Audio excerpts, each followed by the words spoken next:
से पहले ही इतने महत्वपूर्ण फैसले लिए गए हैं। आज की कैबिनेट मीटिंग में भी बहुत ही इंपॉर्टेंट फैसले लिए गए और विशेषकर हमारे किसान भाइयों के लिए एक सिग्निफिकेंटली बड़ा एक पैकेज की तरह है जो कि फैसले लिए गए। आप सबने देखा है कि पहले 85 दिनों के अंदर अंदर कैबिनेट ने, माननीय प्रधानमंत्री जी ने किसानों के लिए कई बड़े फैसले लिए। ये 5 बड़े फैसले आपके सामने मैं पहले भी रख चुका हूं कैबिनेट की ब्रीफिंग्स में। MSP, clean plant program, agriculture infrastructure fund के एक्सपेंशन का काम, पीएम जीवन योजना बायोफ्यूल प्रोजेक्ट्स के लिए, फिर बायो E3, जो ये सारे के सारे फैसले आपके सामने ऑलरेडी पिछली कैबिनेट मीटिंग के बाद में रखे गए। आज के इस फैसले में 7 बड़े फैसले लिए गए। आज की कैबिनेट मीटिंग में 7 बड़े फैसले लिए गए किसानों की जिंदगी में और उनकी इनकम को, किसानों की जिंदगी में सुधार लाने के लिए और उनकी इनकम को बढ़ाने के लिए। जैसा आप जानते हैं कि वित्त मंत्री जी ने, माननीय वित्त मंत्री जी ने बजट भाषण के दौरान एक वृहद प्लान रखा था कि किसानों की जिंदगी में टेक्नोलॉजी, साइंटिफिक मेथड और इन सब की मदद से, एक वैज्ञानिक दृष्टिकोण की मदद से कैसे एक परमानेंट, एक अच्छा, एक ट्रांसफॉर्मेशनल चेंज लाया जा सकता है। उसी कड़ी में ये 7 के 7 फैसले आज के। पहला है digital agriculture mission. Digital agriculture mission basically जो डीपीआई का स्ट्रक्चर है, डिजिटल पब्लिक इंफ्रास्ट्रक्चर का स्ट्रक्चर है, उसी आधार पे एग्रीकल्चर के लिए इसका डेवलपमेंट किया जा रहा है। कुछ अच्छे पायलट प्रोजेक्ट्स हुए हैं, बहुत अच्छी सक्सेस मिली है। उसके आधार पे आज digital agriculture mission 2817 crore rupees की टोटल इन्वेस्टमेंट से ये बनेगा। इसमें 2 फाउंडेशनल पिलर्स रहेंगे।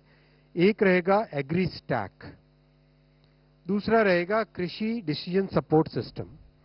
एग्री स्टैक में सारा बेसिक डेटा, किसानों का डेटा, जमीन का डेटा, क्रॉप का डेटा, ये सब रहेगा। और कृषि डिसीजन सपोर्ट सिस्टम में वाटर की अवेलेबिलिटी, प्लानिंग के लिए जो चाहिए इनपुट्स वो सब, ग्राउंड वाटर की availability, weather related data, satellite से जो आता है डेटा वो, फिर एक तरीके से कितनी क्रॉप यील्ड है उसकी मॉडलिंग के लिए जो चाहिए डेटा, कई तरह के जो किसानों को फैसले लेने के टाइम में जो काम में आती है जरूरत, जो इंफॉर्मेशन और साइंटिफिक प्रैक्टिसेस चाहिए होती है, वो सारे कृषि डिसीजन सपोर्ट सिस्टम में रहेंगे। कई सारी चीजें किसानों को एक क्लिक ऑफ द बटन पे मिलेंगी और मोबाइल फोन पे मिलेंगी, जैसे सॉइल प्रोफाइल है, डिजिटल क्रॉप एस्टिमेशन, रिजर्वॉयर्स में कितना पानी है, वेदर से रिलेटेड क्या फोरकास्ट है, वो भी माइक्रो वेदर से रिलेटेड क्या फोरकास्ट है, यानी वेदर से रिलेटेड एक मैक्रो होता है और एक लोकल इंफॉर्मेशन होती है। नई टेक्नोलॉजी का उपयोग अगर करना है, जैसे एआई की उपयोग से डिजीज के बारे में, क्रॉप डिजीज के बारे में, क्रॉप यील्ड के बारे में कई चीजें पता चलती है, तो वो सब कैसे पता चले। फिर बायर्स के साथ कनेक्ट करना ऑटोमेटिकली, जिससे पेमेंट भी सीधा आ जाए। एमएसपी पर बाइंग विदाउट एनी हैसल्स हो सके। एक तरीके से मोबाइल फोन में इतनी नॉलेज आ जाए कि किसानों की जिंदगी में एक मेजर चेंज आए। जैसा हम सबने देखा है यूपीआई का प्रभाव करीब करीब हम सभी यूज कर ही रहे हैं। सेम मॉडल पे लॉजिस्टिक्स का बना, सेम मॉडल पे हेल्थ सेक्टर का बना डिजिटल पब्लिक इंफ्रास्ट्रक्चर, और आज डिजिटल पब्लिक इंफ्रास्ट्रक्चर के इसी मॉडल पे पब्लिक प्राइवेट पार्टनरशिप में इसी मॉडल पे भारत सरकार की तरफ से 2817 करोड़ रुपए का डिजिटल एग्रीकल्चर मिशन ये अप्रूव हुआ है। इसका लॉन्ग लास्टिंग इंप्रूवमेंट आएगा, और जो आरंभ में जहां पायलट्स हुए हैं उसका मैं आपको एक एग्जांपल बताता हूं। किसानों को अपना लोन लेने में एक पूरी प्रक्रिया करनी पड़ती है। जहां पे डीपीआई के, डिजिटल एग्रीकल्चर मिशन के पायलट प्रोजेक्ट्स हुए हैं, वहां पे ये पूरा प्रोसेस 20 मिनट में कंप्लीट होता है। 20 मिनट में सारे के सारे पेपर्स, डॉक्यूमेंट्स प्रॉपरली एक डिजिटली चेक हो जाते हैं और ऑटोमेटिकली लोन सैंक्शन हो जाता है। बहुत बड़ा चेंज आएगा इससे। दूसरा बड़ा है फूड एंड न्यूट्रिशनल सिक्योरिटी से related. Food and nutritional security से रिलेटेड इसमें क्रॉप साइंसेज, विशेषकर साइंटिफिक इनपुट मिले, जिससे कि भारत को 2047 तक जब हमें विकसित भारत का जो हमने लक्ष्य रखा है, इसके लिए कैसे हम अपने किसानों को तैयार करें, कैसे अपनी एग्रीकल्चर कम्युनिटी को तैयार करें, जिससे क्लाइमेट रेजिलिएंट, जैसा हमने देखा है कि क्लाइमेट चेंज का प्रभाव पूरी दुनिया भर में पड़ रहा है, तो क्लाइमेट रेजिलिएंट क्रॉप साइंसेज और फूड सिक्योरिटी और न्यूट्रिशनल सिक्योरिटी फॉर 2047, उसको ध्यान में रखते हुए 6 पिलर्स इसमें रखे गए इस प्रोग्राम में। ये 3,979 करोड़ रुपीस का प्रोग्राम है, 3,979 करोड़ रुपीस का प्रोग्राम है। सबसे पहला रिसर्च एंड एजुकेशन पे बहुत जोर दिया जाएगा। कई तरह की एग्रीकल्चरल यूनिवर्सिटीज और उन सब में कोर्स करिकुलम को चेंज करना, उसमें नए तरीके से पढ़ाना और एक कंटिन्यूअसली पढ़ाई हो सके वैसी व्यवस्था करना, किसान कैसे उस एजुकेशन का लाभ उठा सके। एक तो यूनिवर्सिटी में स्टूडेंट जाता है, एक है कि उस यूनिवर्सिटी की नॉलेज को किसानों तक कैसे पहुंचाया जा सके, वो सब ध्यान रखना। सेकंड पिलर है प्लांट जेनेटिक रिसोर्स मैनेजमेंट। ये बहुत ही इंपॉर्टेंट है। जो लोग कृषि को समझते हैं, मैं तो एक्सपर्ट नहीं हूं उसमें, लेकिन जो लोग कृषि को समझते हैं वो सब इसको बहुत ही इंपॉर्टेंट मानते हैं कि हमारे प्लांट्स की, और विशेषकर जो हमारे इंडिजिनस प्लांट्स हैं, भारत की उपज रही है सदियों से, उन प्लांट्स के जेनेटिक रिसोर्सेज का कैसे मैनेजमेंट हो, जीनोम की मैपिंग होना, उसका डेटाबेस प्रॉपर्ली मेंटेन होना, और उसमें कोई ऐसा कोई पॉइंट है जो चेंज करना हो, उसमें जेनेटिक इंजीनियरिंग के थ्रू, जेनेटिक इंप्रूवमेंट के थ्रू। थर्ड पिलर फूड और फॉडर क्रॉप को जेनेटिक इंप्रूवमेंट करना। फोर्थ है पल्स और ऑयल सीड के क्रॉप्स में इंप्रूवमेंट। जैसा मिशन एक बना हुआ है जिसमें कि पल्सेस में और ऑयल सीड में कैसे आत्मनिर्भर हो, तो उसके लिए पल्स और ऑयल सीड के क्रॉप्स में को इंप्रूवमेंट हो, यानी उसकी यील्ड बेटर आए, डिजीज रेजिस्टेंस बेटर आए, क्लाइमेट रेजिलियंस बेटर हो, वो सब ध्यान में रखते हुए ये फोर्थ पिलर है। और जो कॉमर्शियल क्रॉप्स है उन सब के लिए फिफ्थ पिलर, उसमें भी इंप्रूवमेंट कैसे हो। और एक बहुत बड़ा फैक्टर लिया गया है कि जो एग्रीकल्चर का इकोसिस्टम होता है, जिसमें इंसेक्ट्स है, माइक्रोब्स है, पॉलिनेटर्स है, जैसे मधुमक्खी है तो वो पॉलिनेटर कही जाती है, एक पौधे से दूसरे पौधे में जाने का उसका काम। तो पॉलिनेटर्स, माइक्रोब्स, इंसेक्ट्स और हर तरह का जो कंप्लीट फूड का एग्रीकल्चर का इकोसिस्टम है, उसको कैसे सुदृढ़ करा जाए, ये इस पूरे प्रोग्राम का 6 पिलर्स है। इसके बाद में आया एग्रीकल्चर एजुकेशन, एग्रीकल्चरल एजुकेशन और मैनेजमेंट और सोशल साइंसेस जो रिलेटेड है, इनको कैसे स्ट्रेंथन किया जाए। आप देखिए पूरी कॉम्प्रिहेंसिव थिंकिंग है, इसको कैसे स्ट्रेंथन किया जाए। इसके लिए 2291 करोड़ रुपीस का आउटले है और 5 बड़े इसमें पिलर्स हैं। पहला है कि ये सारा का सारा काम Indian council of agricultural research के गाइडेंस में ओवरऑल देश भर में होगा, जिसमें स्टेट गवर्नमेंट्स भी कंट्रीब्यूट करेगी, एग्रीकल्चरल यूनिवर्सिटीज भी कंट्रीब्यूट करेगी, और सारा फोकस रहेगा कि न्यू एजुकेशन पॉलिसी के हिसाब से और आज की जो लेटेस्ट टेक्नोलॉजीज हैं उसके आधार पे कैसे एजुकेशन को, एग्रीकल्चरल एजुकेशन को स्ट्रेंथन किया जाए और किसानों के पास कैसे ये सब नॉलेज पहुंचे। लेटेस्ट टेक्नोलॉजीज जैसे डिजिटल डीपीआई, अभी आपने देखा digital agriculture mission, big data, AI, remote sensing, इन सब का उपयोग हो। और साथ ही साथ एक बहुत बड़ा फोकस होगा क्लाइमेट रेजिलियंस और नेचुरल फार्मिंग को कोर्स के करिकुलम में इंट्रोड्यूस किया जाएगा। क्लाइमेट रेजिलियंस बहुत इंपॉर्टेंट है, हम सब जानते हैं क्लाइमेट का इंपैक्ट हमारे ऊपर, इसलिए जरूरी है कि अब किसानों को और रिसर्चर्स को, सबको इसके लिए तैयार किया जाए। अगला बड़ा पिलर है sustainable life stock health and production.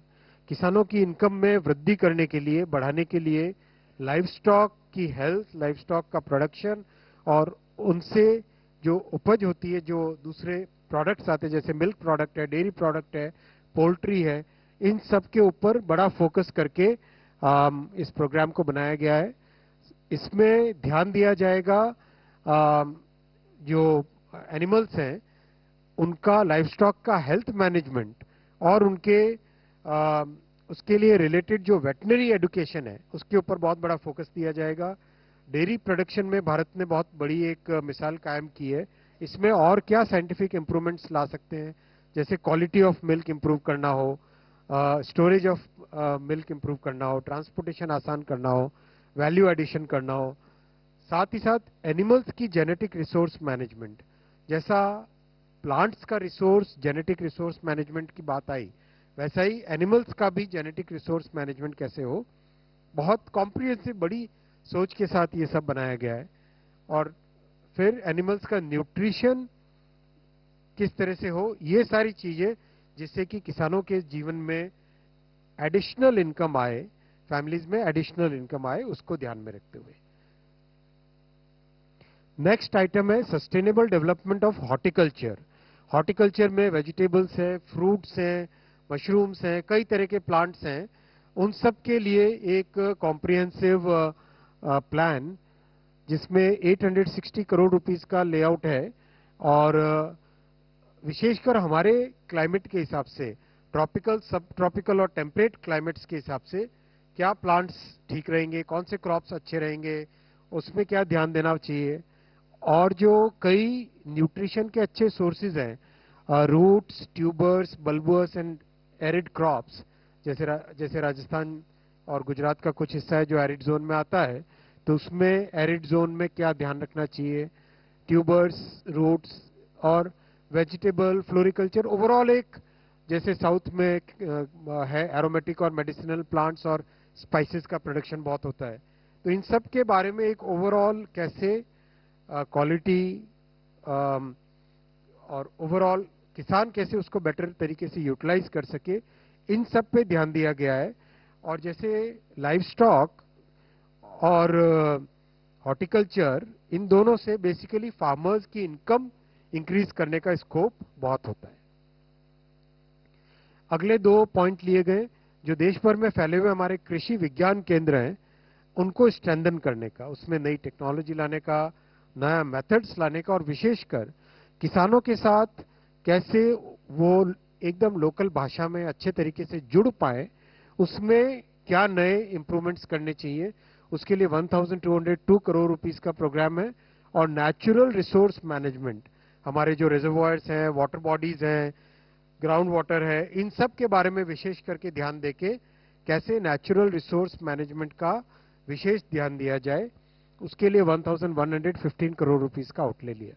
Overall सारा थीम है climate resilience, sustainable agriculture, farmers की इनकम को बढ़ाना, साइंटिफिक और टेक्निकल इनपुट्स लाना, एग्रीकल्चर से रिलेटेड जितने भी एजुकेशन, मैनेजमेंट, सोशल साइंसेज, किसानों के साथ इंटरेक्शन, R&D, उन सब के ऊपर ध्यान देते हुए ये 7 प्रोग्राम्स, जिसका टोटल है करीब 14,000 करोड़ रुपए, 14,000 crore rupees, 3,966 crore rupees, sorry 13,966 crore rupees का टोटल, ये 7 बड़े प्रोग्राम आज के इस कैबिनेट मीटिंग में माननीय प्रधानमंत्री श्री नरेंद्र मोदी जी की अध्यक्षता में आज अप्रूव हुए।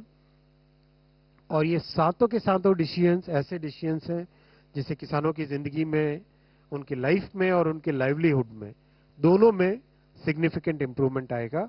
कैसे बेटर साइंटिफिक इनपुट्स मिले, बेटर रिसोर्स मैनेजमेंट हो, क्लाइमेट रेजिलियंस, और साथ ही साथ एक ओवरऑल बिगर पिक्चर कैसे लिया जाए जिससे कि कंप्लीट किसानों की जिंदगी में एक ओवरऑल इंप्रूवमेंट है। I'll pause here for a while so that you can absorb it, and then we move on to the next item. ये सारी स्लाइड्स आपके साथ शेयर, पिछली बार शेयर हुई थी ठीक से, किसी को दिक्कत तो नहीं हुई? Next is Manmad Indore new line. ये बहुत लंबे टाइम से एक ऐसा प्रोजेक्ट है जिस प्रोजेक्ट की बहुत ही स्ट्रैटेजिक इंपॉर्टेंस। आप देखो, ग्वालियर, उज्जैन, इंदौर और ऊपर आगरा, इधर झांसी, कानपुर, लखनऊ और वाराणसी, पूरा उत्तर प्रदेश और मध्य प्रदेश को जो सबसे बड़ा पोर्ट है जेएनपीटी, इस जेएनपीटी के पोर्ट के साथ कनेक्टिविटी ये देने के लिए लंबे टाइम से एक प्लानिंग चल रही थी कि कैसे एक एक्सेस बनाई जाए जो कि इस पूरे के पूरे एरिया को इंडस्ट्रियल डेवलपमेंट के लिए खोल सके। फिर उत्तर महाराष्ट्र के जो धुले और नासिक जिले हैं, ये दोनों जिले, इसमें किस तरह से जो एग्रीकल्चरल प्रोड्यूस है, खासकर अनियन है, सोयाबीन है, इन सब के प्रोडक्शन को कैसे एक अच्छे तरीके से मार्केट की तरफ पहुंचा सके। तीसरा, जो आदिवासी बहुल क्षेत्र है, धार, बारवानी, खारगोन, नासिक में भी है, धुले में भी कुछ है, तो ये जो जिले हैं जो कि अनकनेक्टेड थे लंबे टाइम से, इन जिलों को कैसे रेलवे की इस कनेक्टिविटी से जोड़ा जा सके, इसके लिए एक बहुत डिफिकल्ट है ये प्रोजेक्ट, चैलेंजिंग प्रोजेक्ट है, लेकिन इस प्रोजेक्ट को हाथ में लिया गया है। 18,000 करोड़ रुपीस का ये प्रोजेक्ट है टोटल, और ये प्रोजेक्ट होने से ओवरऑल इंदौर, भोपाल और उत्तर प्रदेश के झांसी, आगरा, कानपुर, लखनऊ, वाराणसी और उसके और भी ऊपर जो सीमांचल एरिया है हमारे, जो उत्तर प्रदेश के नेपाल की बॉर्डर के साथ जुड़ते हुए एरियाज हैं, उन सब को सीधा एक कनेक्टिविटी के लिए पूरा एक एक्सेस मिलेगा, जिसमें इंडस्ट्रियल डेवलपमेंट हो पाएगा, लोगों को आने जाने को सुविधा मिलेगी, और खासकर जो मुंबई भारत का जो फाइनेंशियल कैपिटल है, इसको, मुंबई को एक्सेस इस पूरे एरिया के लिए अच्छी मिलेगी। बहुत ही एक एम्बिशियस प्रोजेक्ट है, और इस प्रोजेक्ट के लिए बहुत डिटेल्ड प्लानिंग हुई है। आप सब जानते हैं प्रधानमंत्री गति शक्ति पोर्टल, पीएम गति शक्ति पोर्टल, उसका पूरा उपयोग इसमें किया गया है, जिससे कि प्लानिंग के टाइम में ही सारी चीजें एकदम स्पष्ट हो जाए। ये प्रोजेक्ट 18,000 करोड़ रुपीस का है, 18,036 करोड़ रुपीस का है। प्रोजेक्ट को बनाने के टाइम में करीब 1 crore human days, man days लिखा है लेकिन I would like to use the word human days, 1 crore के आसपास ह्यूमन डेज इसमें एम्प्लॉय होंगे, और इसका जो एनवायरमेंटल इम्पैक्ट है इतना सीरियस पॉजिटिव है, इतना सिग्निफिकेंटली पॉजिटिव है। आप देखो, 138 crore kilogram carbon dioxide save होगी इस प्रोजेक्ट के बनने से।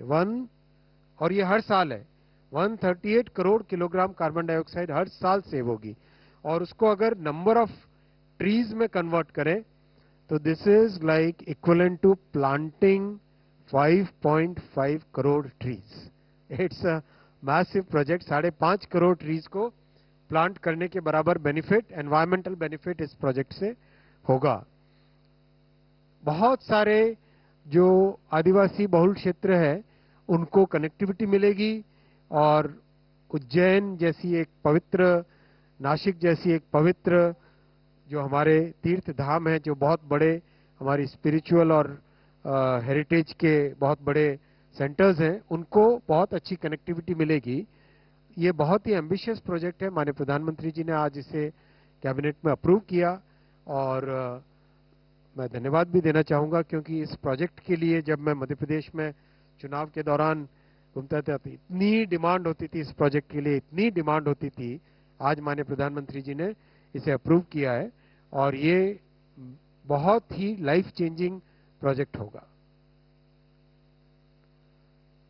तो आपने देखा, अभी 85 डेज के आसपास हुए हैं नई सरकार के प्रधानमंत्री श्री नरेंद्र मोदी जी की इस हिस्टोरिक टर्म के।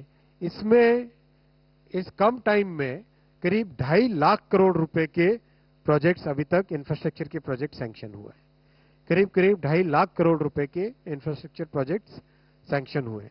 जैसा आपने किसानों के मामले में देखा, आज 7 और उससे पहले करीब 6 बड़े फैसले लिए गए थे, वैसे ही इंफ्रास्ट्रक्चर के मामले में भी बहुत बड़े फैसले लिए गए।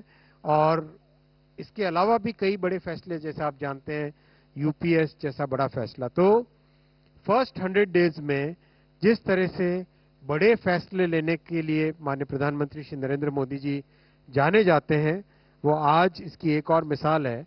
अगर हम इंफ्रा में देखें तो अब तक एयरपोर्ट्स में वाराणसी, बिहता और बागडोगरा, फिर विंड, ऑफशोर विंड एनर्जी, फिर वधावन पोर्ट जो कि विश्व के सबसे बड़े पोर्ट्स में से एक होगा, high speed road projects 936 kilometres के, 11 रेलवे प्रोजेक्ट्स और आज एक और जुड़ा उसमें 12th, फिर 12 इंडस्ट्रियल स्मार्ट सिटीज और मेट्रो में बैंगलोर के लिए, ठाणे के लिए और पुणे के लिए 3 नए प्रोजेक्ट्स। तो ओवरऑल अगर आप देखें सभी में मैसिव एम्प्लॉयमेंट जनरेशन पोटेंशियल है। ये थैंक यू, सही लिखा। 35 lakh human days, 40 lakh human days, 1 crore human days, 1.5 crore human days, मतलब हर प्रोजेक्ट में मैसिव एम्प्लॉयमेंट का पोटेंशियल है।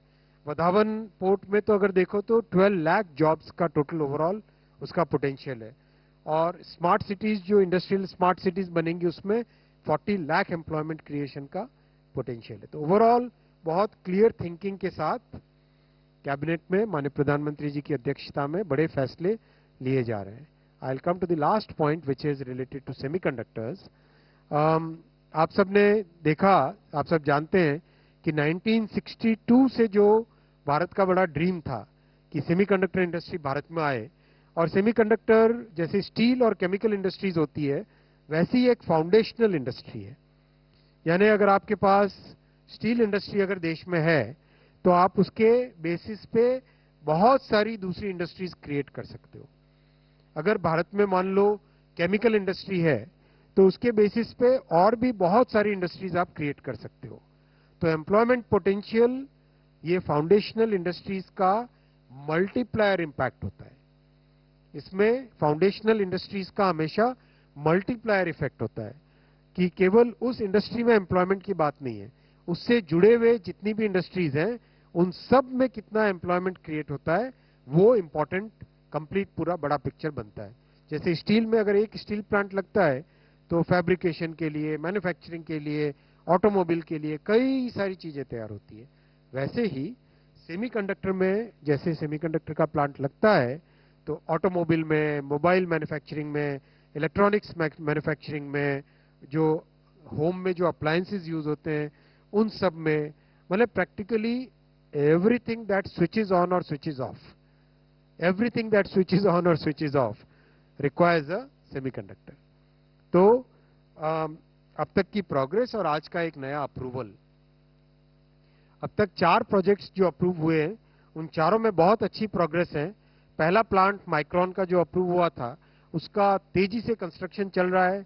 अगले साल के मिडिल तक पहली मेड इन इंडिया चिप इस प्लांट से निकलेगी।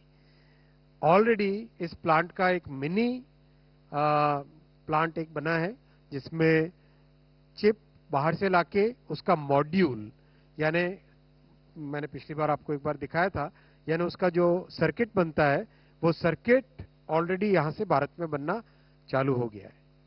साथ ही साथ जो दूसरे प्लांट्स हैं, टाटा का आसाम वाला प्लांट, उसका भी हाल ही में कंस्ट्रक्शन का काम चालू हुआ। फिर सानंद वाला प्रोजेक्ट सीजी पावर का, करीब उसकी कंप्लीट डिजाइन हो गई है और अब कंस्ट्रक्शन स्टार्ट होगा। और टाटा की जो धोलेरा में फैब है उसमें भी बहुत अच्छी प्रोग्रेस है।